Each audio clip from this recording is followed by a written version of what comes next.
Hello again, everyone, and welcome back to Reddit Aliens. I'm John, and as always, thank you so much for being here. A good topic? Let's do it. What's something that you swear you saw, but would sound crazy if you tried to explain it? Please remember to like, share, and subscribe.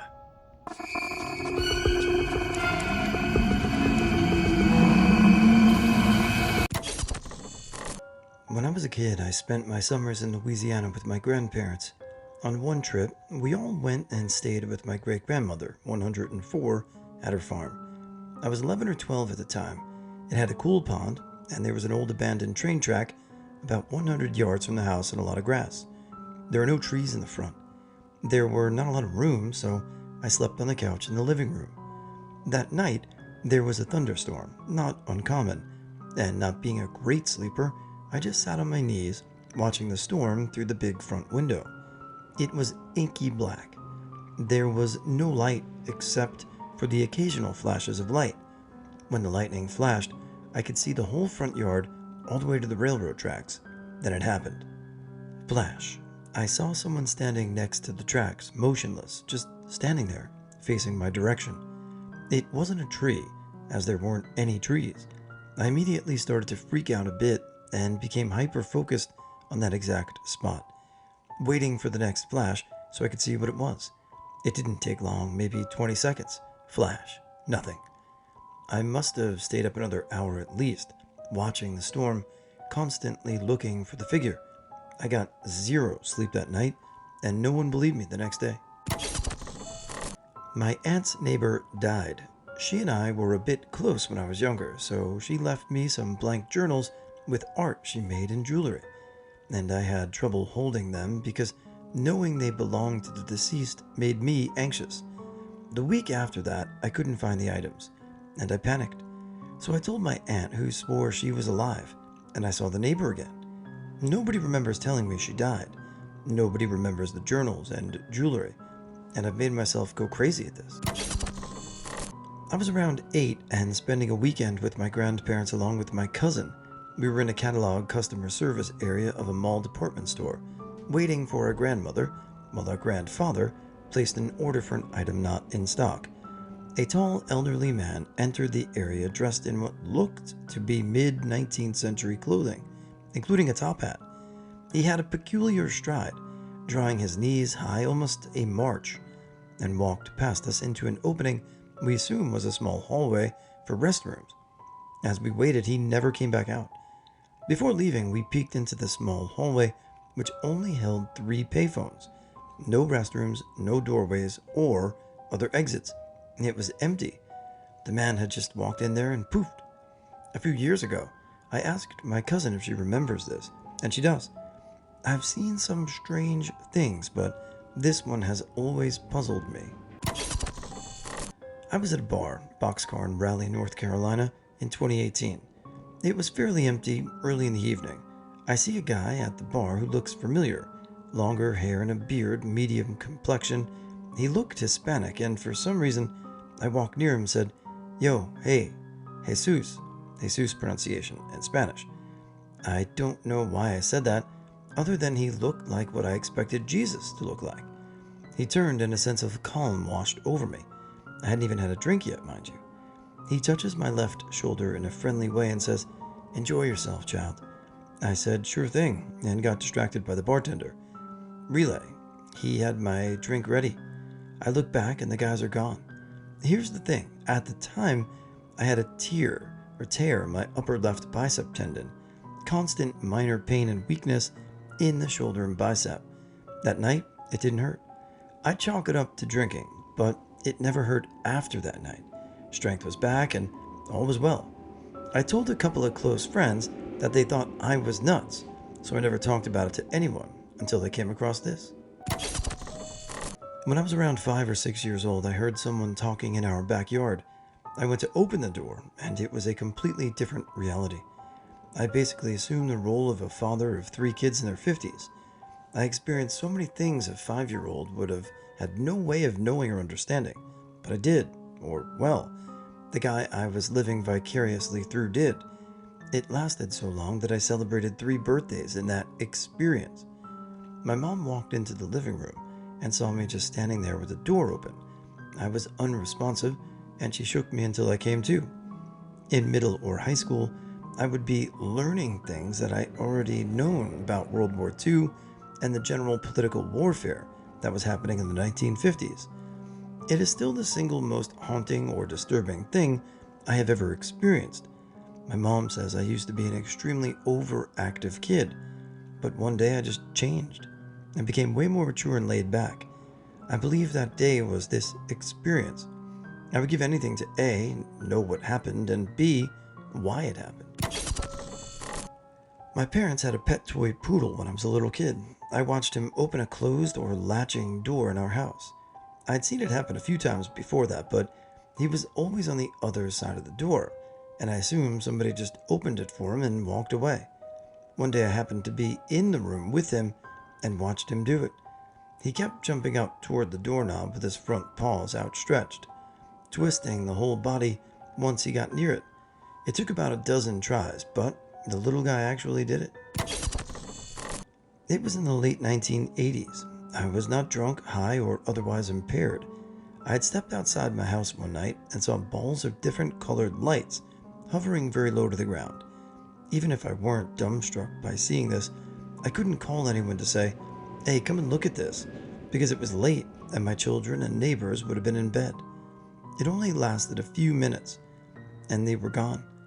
I've done some internet searches over the years and have never found anything that would explain it, other than spirits or angels and other woo type of stuff.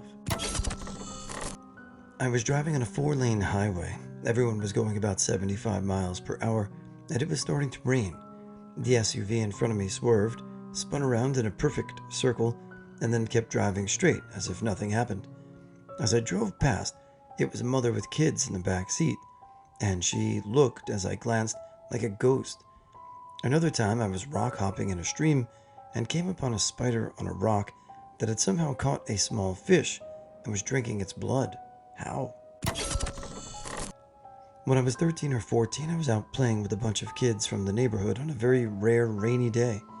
At some point, a car with heavily tinted windows slowed down and pulled up near us. The driver then rolled his window down, and I could have sworn that it was my uncle, but I could tell that it wasn't quite him.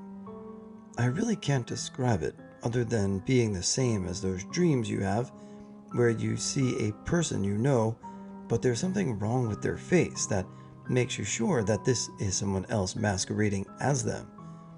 I was sure this person knew who I was because he looked right at me out of everyone there and just waved before rolling up his window and driving away.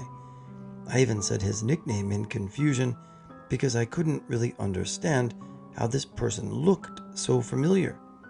The uncle in question lived in another country, so there's no way it was him, but somehow this guy knew that I thought he was familiar.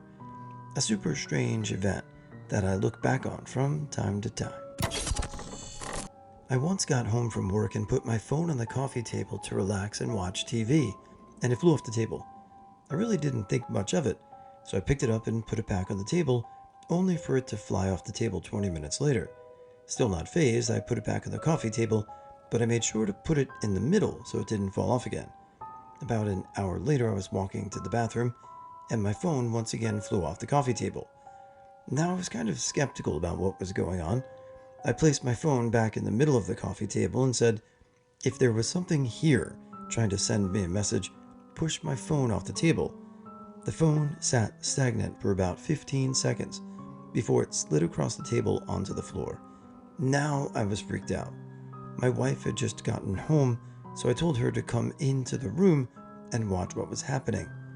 I once again put my phone in the middle of the table and said, if something is here, push it off again. 5 seconds later, my phone slid across the table in front of my wife towards the edge. I said, push it onto the floor. My phone immediately slammed onto the floor. My wife got freaked out and walked out of the room and told me to stop effing with whatever that was, pushing the phone on the floor. It wasn't the end of the experience, but that was the freakiest part. Flying phone sounds pretty wild. I guess it's good that you have a witness Too bad you couldn't record it. That's pretty weird. A few years ago, I was riding my bike on a bike path in Atlanta. I'd ridden it many times. There was a particular busy intersection where I almost always had to stop for traffic. It's Freedom Parkway and North Highland Avenue. I don't live there anymore. I pretty much always stayed on a particular side of the busy street. There were bike paths on both sides, though. Anyway, one evening I was riding and came up to the intersection as usual. Suddenly I find myself on the opposite corner, diagonal from where I had just been. There's no way I could have just zoned out and crossed all the traffic to get to the opposite corner without getting smashed by a car. I don't believe in supernatural shit, but I still can't figure out what happened. When I was 15, two friends and I were driving late at night from hiking all day in the Sawtooth Mountains in Idaho. We were exhausted, but having a great time. At one point, we almost hit something in my buddy's car. It was long and leathery, maybe the size of an adult deer, but it was too fast to get a good look. It passed in front of the headlights for only a moment, less than 5 feet from the car.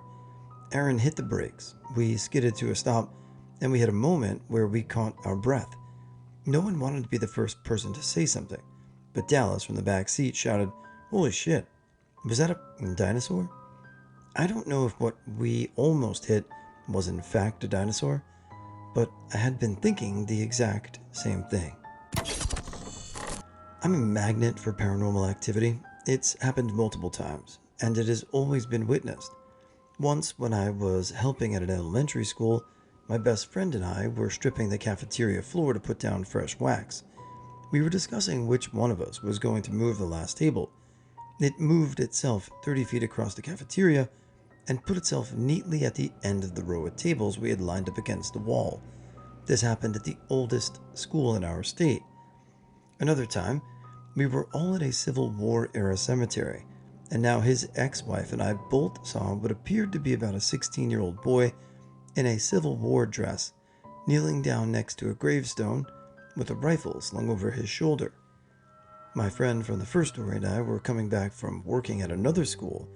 We were in the middle of nowhere, riding in my convertible with the top down, smoking a joint. We were edgy teens, lol. We get off onto a back road, and a giant craft hovers directly above us, about 100 feet up. It was much larger than a helicopter or even a plane. We pulled over and smoked our joint, starting at the belly of this thing.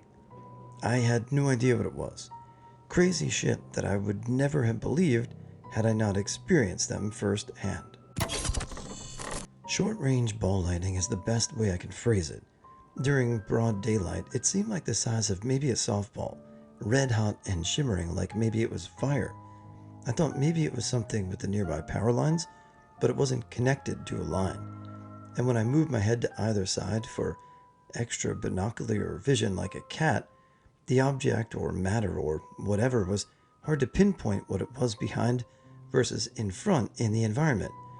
It seemed maybe 50 meters away, moving in a consistent line at a less than human walking speed.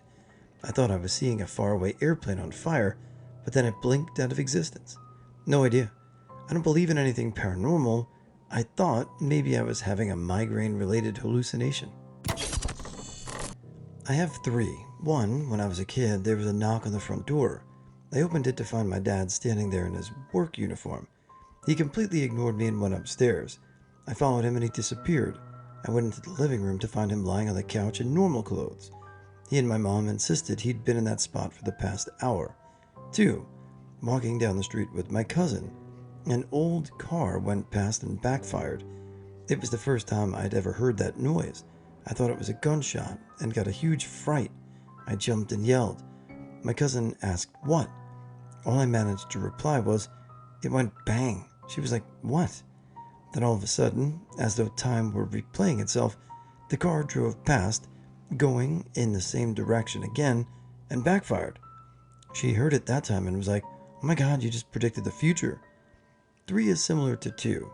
At school, some kids are picking on me. A girl said some nasty things directly to my face. Then suddenly, it was like time rewound 30 seconds. I said word for word what she was saying to me as she was saying it. She was super freaked out. Since 2 and 3 are weird time jump things, I have a theory that so is number 1. I just saw my dad at different points in time from the present. At the reception at my aunt's house the day of my dad's funeral, I saw my dad alive and uncremated. It was when I was 5, but his funeral has always been my most vivid memory. This was in the 1980s. I saw someone who looked just like my dad smile at me and say hi. And my first thought was, oh, Dad must have had a twin. My second thought was a correction to this one. I was an effing mess the whole time, obviously, so I have no problem considering the wide range of possible outcomes, including some sort of stress-induced hallucination. I don't know one way or the other. I do remember a few hours before that, having lost sight of my other parent, and out of habit, thinking I'd just look for another one or the other, and then realizing the flaw in these thoughts. But as a kid, I always wondered if it had been something supernatural. I heard a plane flying around my house the other day that sounded like it was experiencing engine failure, so I went outside to look for it. It was the middle of the day, so I had to do the whole squinting thing going out after being inside. I scanned the sky for a while until my eyes landed on something tiny, tiny in the sense of being very far away. I was looking straight up at this little tiny speck that was being mixed with those little wiggly things you see in your eyes. The plane came into view, and I looked over to see that it was fine. I looked back up to find the speck again, with great struggle, as I'm telling you. It was like looking for an aphid in the sky. I found it again, a shiny little speck. It wasn't a plane, as it was moving way too slowly and was way too high to be a helicopter. It was further than any airline I've seen, and even then, you could see the shape of the plane. This thing, though, just looks like a tiny piece of glitter. It was hard to focus, as the eye wigglers got more intense from staring at straight blue. But I forced myself to focus on this tiny speck. What was that? I was 18 years old, got pissed off about something, and went for a walk at night to cool off. As I was walking through a park, all of a sudden, a human-shaped shadow detached itself from the bushes and ran right past me. It wasn't a person, it was simply flat black, like a shadow, and while it had a human shape, it had no depth when it passed between me and any light source. The light disappeared as the form passed by. And it didn't have any presence. It didn't disturb the wind as it passed me. It also was complimentary and completely silent. No footfalls, no sound of grass being disrupted. It was absolutely creepy. I was stone cold sober and immediately went from being seriously pissed off to terrified. I'm 46 now, and I remember goosebumps raising all over my body. As a kid, we had a 2-story house. Enter the front door, and you're met with an entry foyer and the stairs up. My room was on the first door on the right side of the stairs. Basically, the wall the stairs were built into was my bedroom wall. It had this 2-foot section of extra wall. You had to walk around to get off the stairs and to my room. I used to hide there and listen to my parents fight. To get to my mom's room, I had to cross the stairs and get to her. This was the plan of action for anything possible nighttime issues a stupid boy might have. I had many. Mainly I had hurt myself doing dumb shit, have a nightmare, or pee the bed until we learned, don't give me a watermelon. I digress. One night I'm in my bunk bed, I remember falling asleep, and I'm suddenly awake, and it's effing bright. Our lot was on top of a hill, and if someone parked in our driveway and drove a truck, a jeep, or any tall vehicle, I guess the headlights would come right through my window. I thought this was what it was, but it didn't make sense. I was on the top bunk because ballers ball, baby, and I could not see any cars out there at all. The guy who adopted me was abusive. When you deal with that, even maybe especially as a kid, You start learning how to be quiet, small, and alert. I knew the sounds my house made, and I knew the noise the people in the house made. I knew where the floors creaked, and if there were in the house, by the noise. Let's just say that by the time I knew what sounds the renters' feelings made when they were feeling them, I heard noises that weren't my mom or that dude, and I heard voices, also not theirs. First, the door slammed open. It used to make a funny noise when it hit the wall because it was loose from all the slamming. It did a weird wobble that you could feel, so loud bangs and door wobbles and funny noises were followed by voices, clear as effing day. The first thought was, damn, TV is loud. Mom is going to freak out if it wakes her, followed by, why is dude up? Nothing good happened at night if he was awake and she wasn't. Then this new noise confused me more than anything else. It was like a cicada plus rain stick noise. I don't know what's in them, rain sticks, but they are those sticks you flip over and like, I don't know, beads or some shit fall through the stick innards and it makes a sound, you know? But it was deeper. It wasn't cool. It scared me. It scared me enough to risk getting out of bed and potentially walking and waking up two people I would prefer to stay asleep. So I got out of bed and started my crawl to the stairs. I can hear whispers, and I decide I'm going to first look around the corner and down the stairs. And no matter what I see, I'm booking it to my mom's door. So I look. Standing at the bottom of my stairs in front of an open front door are two things. One, a roach. The other is a praying mantis. They were both talking, and they definitely both noticed me. I remember the noise they made with their mouths. I remember screaming and wetting myself. My mom did her best. She was out of her room so fast, and I remember my mom yelling at her husband for leaving the door open. But even at the time, I remember telling her it wasn't him, and asking how he could have done that when he came out of her room after her. He did a lot of things, but he didn't have anything to do with that door being open. I told them exactly what I saw. I told them repeatedly. I drew them. I wrote about them. I legit cried the last time because they had had enough and eventually didn't want to hear it anymore. But I remember this too. As such, and as much as that man hit me or touched me sexually, as much mean shit he would say, he never said I was making that up. Mom did. He didn't. He also never stopped saying he didn't leave the door open, and I mean, he's a liar, but still, I don't think he did. I may never know what I saw, but I know I saw it.